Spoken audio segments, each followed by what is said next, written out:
Hello and welcome back. Today is Thursday, March 6th. I have your three best bets for you in the NBA today. As always, if you're new to the channel, welcome to the page. We got a 6-game NBA slate, an interesting one to say the least. Knicks versus Lakers. We get the deja vu Luka Doncic trade, but Luka's actually playing in this game. That one's on primetime TNT to cap the night. That's going to be a great game overall. Houston versus the Pelicans. That's an interesting game to say the least. Pelicans going with that tank, but that game's close spread overall, 228. The other primetime game, the snoozing primetime game, Boston versus Philly, 222 over-under, minus 14 spread. Boston is just going to probably rest a few players in this game and just kick their butt. So for that game, I would just wait before tip to see if Boston doesn't do that like they did yesterday with Jason Tatum just getting ruled out an hour before and then all the role players just went crazy. How about that? Peyton Pritchard and Derek White, just incredible games last night overall. Golden State Warriors versus Brooklyn. That game is a fugazi. It doesn't exist to me. Golden is 224.5. Golden State minus 10 favorites. If anything, I would lean Cam Johnson in that matchup, or Stephen Curry assist, or even Draymond Green assists in that game. But that game is going to be a blowout pretty quickly. Or watch me eat my words and watch that be the best game of the day. Highest over under on the day is Indiana versus Atlanta, 247 over under. That game will just be pace, and then my Chicago Bulls play the Orlando Magic. I don't like you, Orlando, and you don't like us.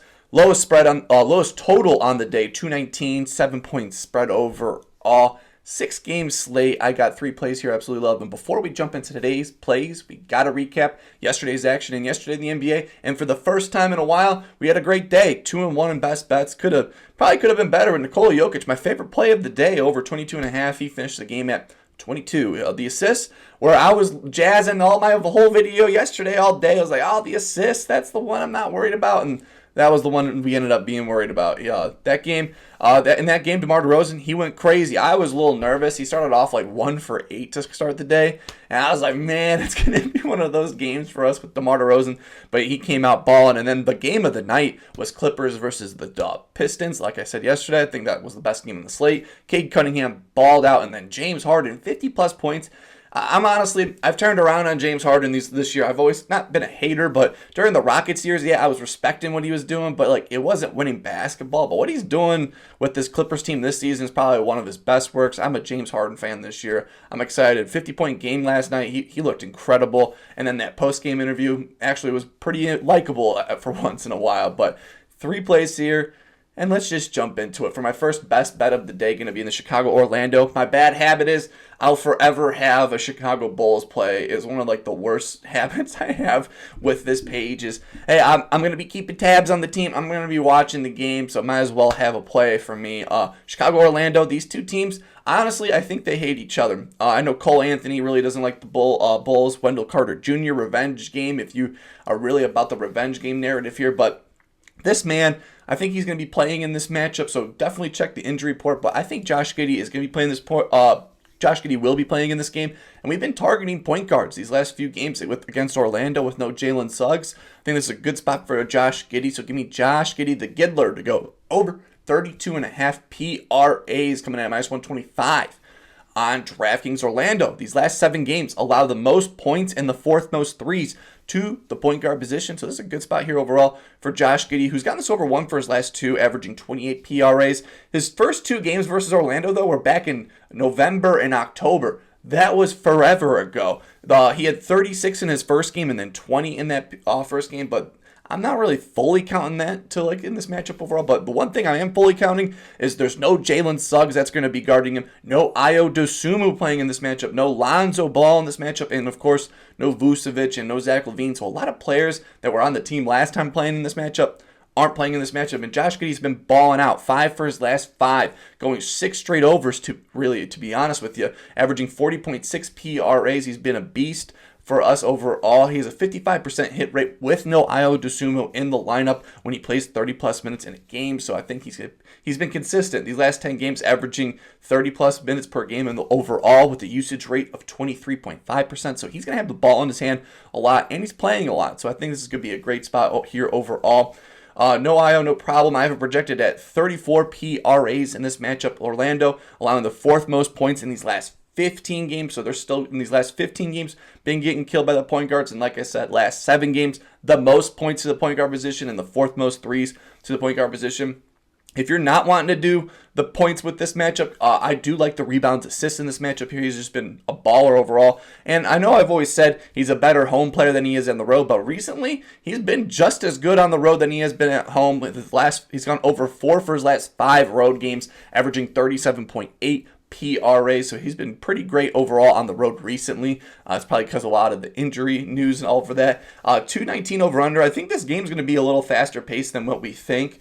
I know Orlando slows down the pace here, but I know Josh Giddey is going to be pushing that pace for this team overall. No IO, 55% hit rate with playing when he plays 30-plus minutes. He's played 30-plus minutes in 10 of his last 10 games. 5 for his last 5, averaging 40.6 PRAs. Orlando allowing the most points to the point guard position.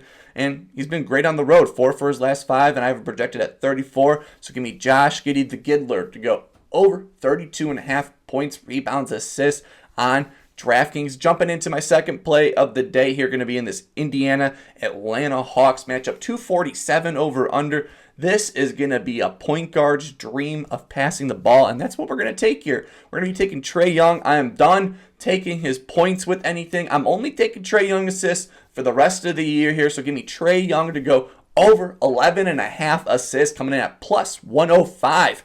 On DraftKings. Indiana on the season allows the 9th most assists to the point guard position, and Indiana, these last 7 games, allow the 9th most assists to the point guard position. So they've been steadily giving up some big passing games to the point guard position, and that shows.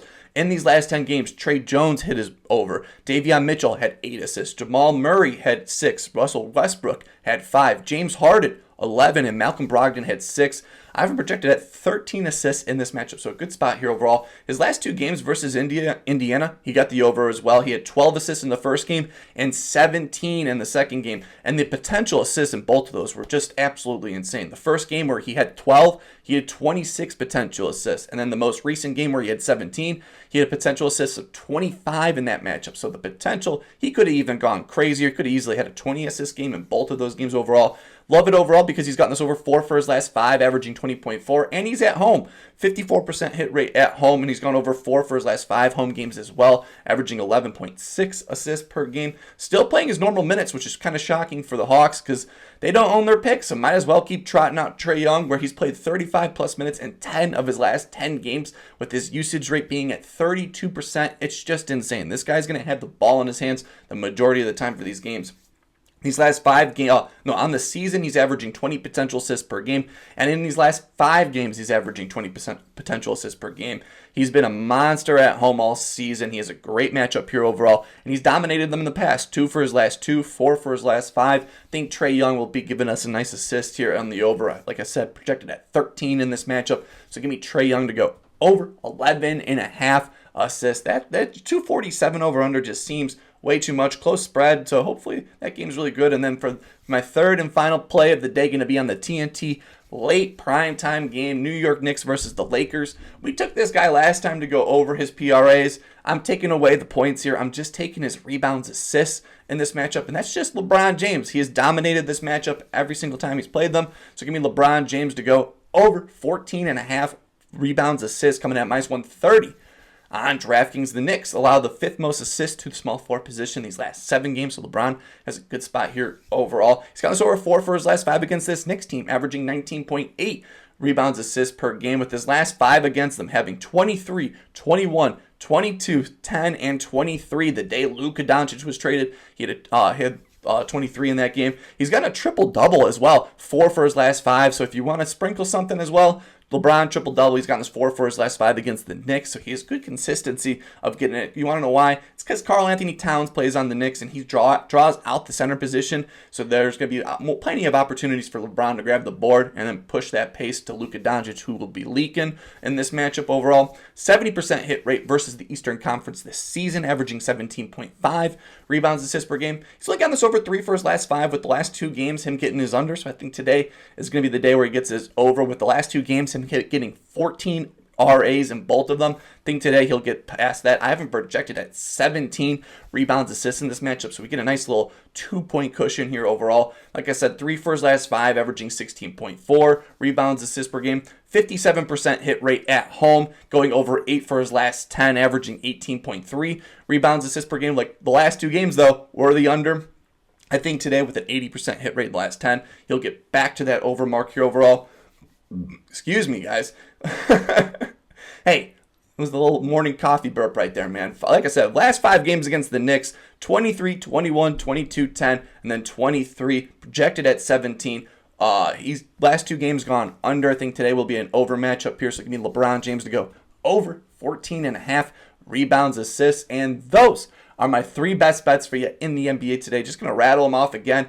LeBron over 14.5. We got Trae Young assists over 11.5 at plus money. And then the Giddler, the Josh Giddey, the Giddler over 32.5 PRAs. Interesting slate to say the least. 6 games, 2 of them are primetime, so actually a good day for basketball. Not really. I wish the first game was a different game. I wish the primetime, couldn't tell you what I would want for the TNT first game. If I'm looking at it, maybe the Indiana-Atlanta since it's 247, but I guess they've had this one locked up for a while. But interesting slate to say the least. The late game is pretty much the cream of the crop. Everyone's going to be watching that. I will be up for that game because, hey, I went to bed early. I wake up early for these videos, and on Fridays I work from home, so I can get up a little later and watch these games. So hopefully we have a great day here overall. 3 plays here. Let me know down below. What's your favorite play in the NBA? Always curious on what you guys are, or who are you rooting for? Like, who's your favorite team in the NBA? I'm curious to see what teams you guys root for. Like you said, I'm a diehard Bulls fan. It's one of those few. I feel like I'm a rare breed with that. I root for the team no matter what. I root for players, don't get me wrong, on other teams, but I still root for the team overall. But 3 plays here, absolutely love. Hope you're having a wonderful day. Keep on smiling, and I will see you in the next one.